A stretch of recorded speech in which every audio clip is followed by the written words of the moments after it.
శివాధిపతి అయిన దేవుని నామ పేరిట అందరికీ వందనాలు.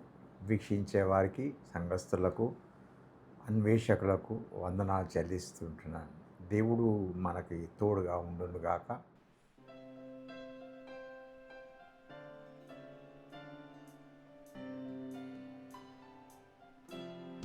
When upon life's billows you are tempest tossed, when you are discouraged thinking all is lost, count your many blessings, name them one by one, and it will surprise you what the Lord has done. Count your blessings, name them one by one, count your blessings, see what God has done. Count your blessings, name them one by one, count your many blessings, see what God has done.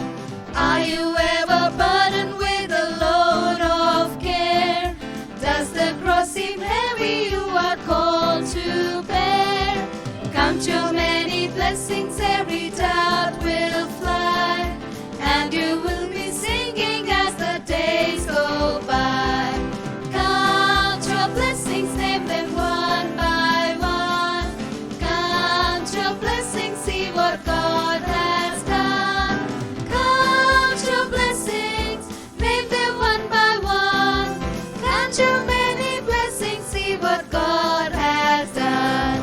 When you look at others with their lands and gold, think that Christ has promised you his wealth untold. Count your many blessings money cannot buy, your reward in heaven or your home on high. Count your blessings, name them one by one, count your blessings, see what God has done. Count your blessings, name them one by one, count your many blessings, see what God has done. So amid the conflict, whether great or small, do not be discouraged, God is over all. Count your many blessings, angels will attend, help and comfort give you to your journey's end. Count your blessings, name them one by one, count your blessings, see what God has done. Count your blessings, name them one by one, count your many blessings, see what God has done. దేవుని వాక్యం ఒక లంగర్ లాంటిది, anchor లాంటిది. అది మనం మర్చిపోకుండా how to use that anchor నా జీవితంలో, లంగరు నా జీవితంలో అని మనం ఆలోచన చేస్తే చాలా బాగుపడతాం. అపోస్తల కార్యంలో 2వ అధ్యాయము 42వ వచనంలో 4 విషయాలు రాయబడి ఉంటాయి. అవి యాంకర్ లాగా వాడబడుతూ ఉంటాయి క్రైస్తవ జీవితంలో అని తెలియజేయబడుతుంది. అయినప్పటికీ ఈరోజు మనం అపోస్తల కార్యములు 27వ అధ్యాయాన్ని మనం చదువుకుందాం. 27వ అధ్యాయంలో 22వ వచనం నుంచి కొన్ని వచనాలు చదువుతాను. 22వ వచనం నుంచి మేబీ 25 వరకు చదువుతాను. అపోస్తల కార్యములు 27వ అధ్యాయం. ఇప్పుడైనను ధైర్యము తెచ్చుకొనుడని మిమ్మును వేడుకొనుచున్నాను. ఓడకే గాని మీలో ఎవని ప్రాణమునకు హాని కలగదు. నేను ఎవడి వాణ్ణో ఎవనిని సేవించుచున్నానో ఆ దేవుని దూత గడిచిన రాత్రి నా యొద్ద నిలిచి, పౌలా భయపడకుము, నీవు కైసరు ఎదుట నిలబడవలసి ఉన్నది. ఇదిగో నీతో కూడా ఓడలో ప్రయాణమైపోవచ్చున్న వారందరినీ దేవుడు నీకు అనుగ్రహించి ఉన్నాడని నాతో చెప్పాను. కాబట్టి అయలారా ధైర్యం తెచ్చుకోండి. నాతో దూత చెప్పిన ప్రకారము జరుగునని నేను దేవుని నమ్ముచున్నాను. అయినను మనము కొట్టుకొని పోయి ఏదైనా ఒక ద్వీపం మీద పడవలసి ఉండునని చెప్పాను. ప్రార్థన చేసుకుందాం. సర్వోన్నతుడా, మహిమాన్వితుడా, నీకు వందనాలు. జీవితంలో దుఃఖాల్లో, సమస్యలు వెళుతున్నటువంటి మా జీవితాలకు బలమును ఇచ్చే వాక్యం, ఆదరణ ఇచ్చే వాక్యం, స్తుతించే వాక్యం మాకు ప్రసాదించి నడిపించమని యేసు ప్రియ నామమున వేడుకుంటూ ఉన్నాను తండ్రి. ఆమేన్.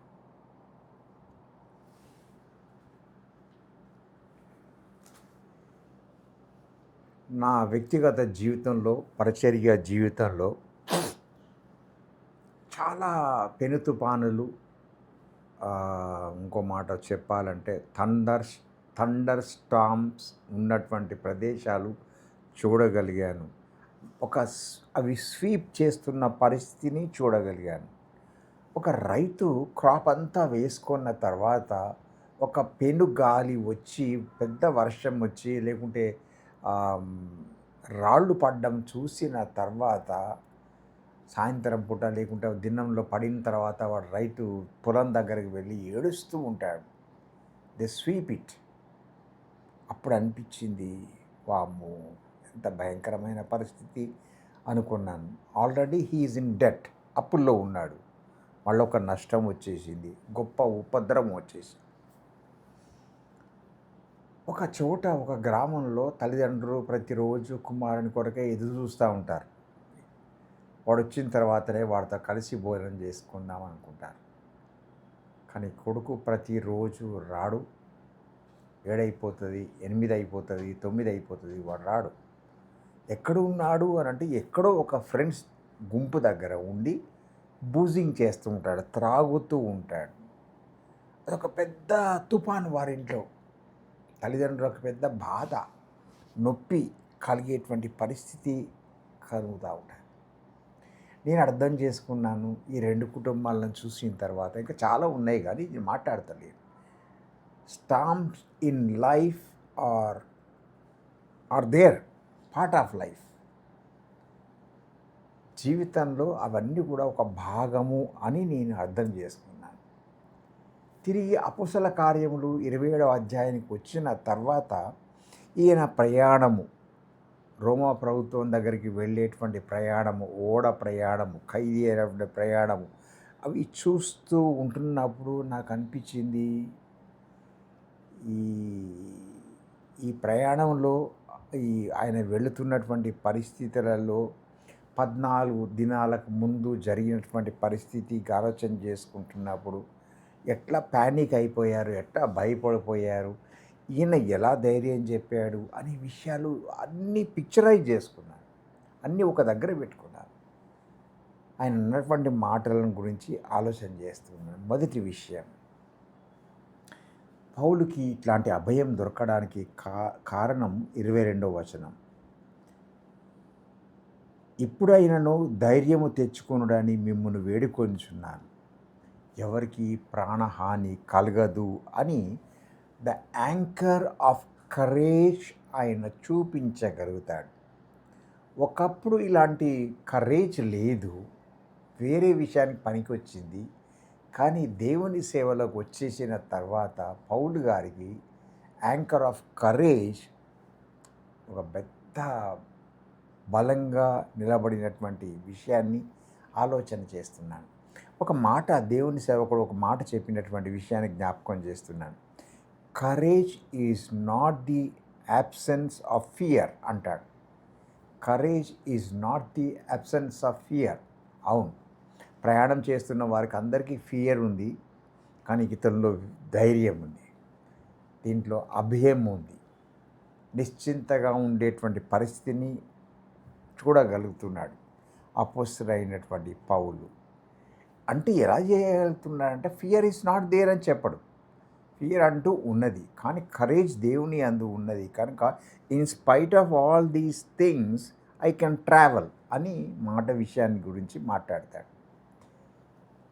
ప్రజలలో గుగుళ్ళు ఉంది, భయపడుతూ ఉన్నారు, ప్రతిరోజు వస్తున్నారు ఫిలిస్తీయులు, ప్రతిరోజు వీళ్ళందరూ నిలబడ్డారు. కానీ కరేజ్ పోగొట్టుకున్నారంటే పోగొట్టుకున్నారు. ఒక్కడిలో ధైర్యం ఉంది, ఒక్కరిలో ధైర్యం ఉంది, దేవుడు అతనిలో పనిచేస్తున్నాడు. He has only one sling, అది మాత్రమే పట్టుకున్నాడు. ఎవరు? దావీదు. కరేజ్ లేదని కాదు, ఆ కరేజ్ని పట్టుకున్నాడు. ఒక స్లింగ్ పట్టుకున్నాడు. వాళ్ళ మధ్యలోకి వెళ్ళిపోయాడు. వీడా అన్నాడు. ఓకే.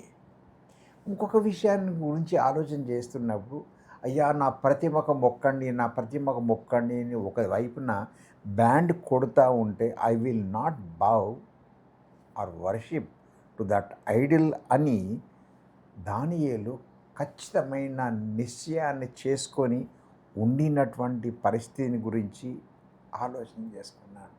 They have courage. అలా అని చెప్పి భయం లేదని కాదు, భయం చుట్టూరా ఉంది కానీ వారిలో లేదు. కరేజ్ ఉంది, ఎస్ అని నేను ఆలోచన చేసుకున్నాను. God is our strength. దేవుడు మనకు, మన ఆత్మలకు ఒక యాంకర్ లాంటి వాడు అని నేను చెప్తాను. ప్రతి విశ్వాసికి దేవుని వాక్యం యాంకర్ లాంటిది అనే విషయం మనం గుర్తు చేసుకోవాలి. కారణం ఎందుకంటే దేవుడు ఇచ్చేటువంటి ధైర్యం కానీ ఎవరు ఇవ్వలేరు. అందుకొరకే కీర్తనలు చాలా మంచిగా రాస్తారు. దేవా నీవు నా కొండ, నా బలం, నా కాపరి, నా శైలం, నా దాగుచోటు నీవే అని చెప్తూ ఉంటారు. ఈ పాటలు, ఈ వాక్యాలు ఇవన్నీ ఎట్లా ఉంటాయంటే నాలో ధైర్యాన్ని కలుగజేసే విధంగా కనిపించబడుతుంటాయి. మొదటి విషయం. రెండవ విషయం జ్ఞాపకం చేసుకుంటున్నాను. దాంట్లో ద యాంకర్ ఆఫ్ ప్రొటెక్షన్ అని నేను అంటూ ఉన్నాను. కారణం 23వ వచనం నుంచి చదువుతూ ఉన్నాను. ఈ మాట చదువుతాను నేను ఎవడి వాడనో, ఎవరిని సేవించున్నానో ఆ దేవుని దూత గడిచిన రాత్రి నా యొద్ద నిలిచి పౌలా భయపడకుము అని చెప్తూ ఉంది. పౌలుకి ఒకటే తెలుసు, ఐ బిలాంగ్ టు గాడ్. నేను దేవుని సొత్తును, దేవుని రాజులైన యాజక సమూహాన్ని కనుక నాకు విపత్తు రాదు. నేను హౌస్ అరెస్ట్ అయి ఉండవచ్చు, కానీ డేంజర్ లేదని చెప్పను. డేంజర్ ఉంది, కానీ దైవికమైనటువంటి ప్రొటెక్షన్ అనేది కూడా దేవుడు నాకు ఇచ్చాడు అనే విషయాన్ని గురించి మాట్లాడతాడు. మనము చరిత్ర చదువుతున్నప్పుడు, క్రిస్టియన్ చరిత్ర చదువుతున్నప్పుడు కోరీ టెన్ బూమ్ నాజీ క్యాంప్లో తన బట్టలలో బైబిల్ పెట్టుకొని తిరుగుతూ ఉంటాడు. పట్టుకోరు, నాజీ వాళ్ళు పట్టుకోలేకపోయారు. ఆ బైబిల్ చంకలో పెట్టుకొని ధైర్యంగా తిరుగుతూ ఉంటుంది. అంత ధైర్యం ఎట్లా వచ్చింది అని అంటే దేవుడిచ్చిన ధైర్యాన్ని బట్టి కోరీ టెన్ బూమ్ దాచిపెట్టుకుంది, వాళ్ళు గుర్తించలేకపోయారు. కనుక సువార్త ప్రకటించడం జరుగుతూ ఉంటుంది. నేను ఎందుకు విషయాన్ని జ్ఞాపకం చేసుకున్నానంటే she hid Bible scripture in her ఆంపిట్లో పెట్టుకుంది, ధైర్యంగా తిరగగలుగుతుంది. దేవుడు ఇచ్చేటువంటి ప్రొటెక్షన్ని అనుభవించగలుగుతుంది. అందరూ నాజీ క్యాంప్లో ఉన్నవారు దీన్ని చూడలేకపోయారు, గ్రహించలేకపోయారు, తెలుసుకోలేకపోయారు. She was protected by God's presence అని నేను చెప్తున్నాను. రెండవ విషయం జ్ఞాపకం చేస్తాను. 23వ వచనంలో ఈ రీతిగా ఉంటుంది, నేను ఎవడి వాడనో, ఎవరిని సేవించున్నానో ఆ దేవుని దూత గడిచిన రాత్రి నా యొద్ద నిలిచి పౌలా భయపడకుము, నీవు కైసరు ఎదుట నిలవబడవలసి ఉన్నది.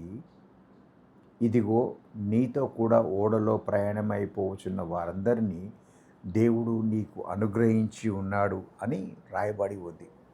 ఈ యాంకర్ ఆఫ్ పర్పస్ అనేది అక్కడ రాయబడి ఉంది. మళ్ళొకసారి చెప్తాను. ద యాంకర్ ఆఫ్ కరేజ్ అవసరం, ద యాంకర్ ఆఫ్ ప్రొటెక్షన్ అవసరం. మూడవది యాంకర్ ఆఫ్ పర్పస్. అది అపోస్తలుడైన పౌలు గ్రహించగలుగుతాడు, వాళ్ళందరితో తెలియజేస్తాడు. స్టామ్స్ ఉన్నాయి, బయట పెనుగాలులు ఉన్నాయి. Paul had a purpose. దేవుని యొక్క ప్రత్యేకమైన ఉద్దేశం ఉంది నా పట్ల. కనుక ఈ ఓడ ఎట్లా అయిపోయినా, పగిలిపోయినా, ఏ పరిస్థితి వచ్చినా నేను కైసరు దగ్గరికి పోవలసి ఉంది కనుక నేను తప్పకుండా వెళతాను. కనుక దేవుని ఉద్దేశ ప్రకారంగా జరుగుతుంది కనుక నేను తప్పకుండా జీవించగలుగుతాను, మీరు కూడా అలా ఉంటారని చెప్తాడు. He knew. ఆయనకి ఏం తెలుసు అని అంటే సైలెంట్గా అట్లా ఉండడం నేర్చుకున్నాడు. వాళ్ళందరూ భయపడిపోతున్నారు, కానీ సైలెంట్గా ఉండడం నేర్చుకున్నాడు. ఏ ప్రిజనర్ హ్యాస్ టు షౌట్, కానీ చదువు అట్లే చేయడం కానీ హోప్, దేవుని మీద నిరీక్షణ ఉంది కనుక, కైసర్ దగ్గరికి నేను పోవాలి కనుక నాకేమీ అవసరం లేదు, దేవుని యొక్క ఉద్దేశం నెరవేరుతుంది. అందరి జీవితంలో దేవుని యొక్క ఉద్దేశం నెరవేరుతుంది. పాపం సంఖ్యలలో పడితే, పాపం చేతిలో పడితే, పాపం ద్వారా వచ్చేటువంటి ఉద్దేశం వేరే ఉంటుంది. కానీ నిజమైన క్రీస్తు యొక్క పిలుపును బట్టి రక్తంలో కడగబడి ఉంటే దేవుని యొక్క ఉద్దేశాలు మన మధ్యలో నెరవేర్చబడుతుంటాయి. మూడవ విషయం, the anchor of his presence. ఆయన సన్నిధి మనకు తోడుగా ఉంటుంది. 25వ వచనంలో అంటాడు, కాబట్టి అయలారా ధైర్యము తెచ్చుకొనుడి, నాతో దూత చెప్పిన ప్రకారము జరుగునని నేను దేవుని నమ్ముచున్నాను. ఎంత మంచి మాట అండి. యాంకర్ ఆఫ్ కరేజ్ అవసరం, యాంకర్ ఆఫ్ ప్రొటెక్షన్ అవసరం, యాంకర్ ఆఫ్ పర్పస్ అవసరం, the anchor of God's presence అవసరం. దేవుని చలువ లేకుండా, దేవుని సన్నిధి లేకుండా ఐ కెనాట్ మూవ్ ఫార్వర్డ్.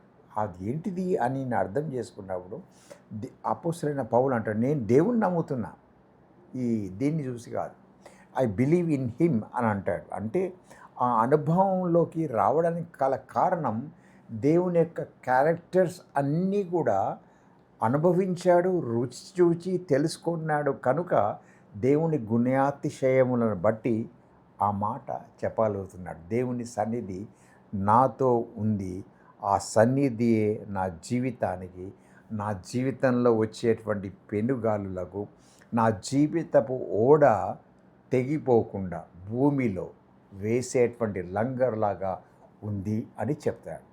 నీ జీవితానికి లంగరు ఏంటిది జ్ఞాపకం చేసుకుందాం. నీ డబ్బా, నీ పరపతియా, ఇంకా ఏంటి ఆలోచన చేసుకుందాం. దేవుని అందు లేకపోతే వేరేగా ఉంటుంది. సైక్లోన్ వచ్చేసింది, యాంకర్ కావాలి, పెనుగాళ్ళు వచ్చేసాయి, యాంకర్ కావాలి, అన్నీ వస్తాయి, యాంకర్ కావాలి. యాంకర్ ఆఫ్ కరేజ్ అవసరం, యాంకర్ ఆఫ్ ప్రొటెక్షన్ అవసరం, యాంకర్ ఆఫ్ గాడ్స్ పర్పస్ అవసరం, యాంకర్ ఆఫ్ గాడ్స్ ప్రజెన్స్ అవసరం. ఇవన్నీ కూడా దేవుడు మనకు దయచేయనుగాక. ఆమేన్. ప్రార్థన చేసుకుందాం.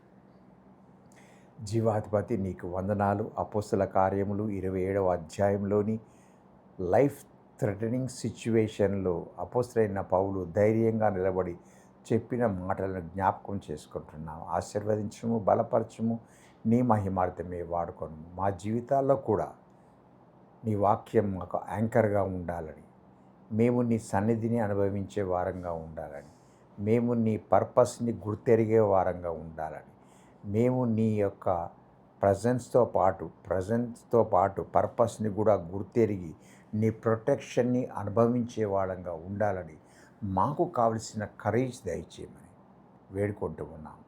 నీ సన్నిధి మాకు ఎప్పుడూ ఉంచమని ప్రార్థిస్తూ యేసు నామమున అడుగుతున్నాం తండ్రి. ఆమేన్.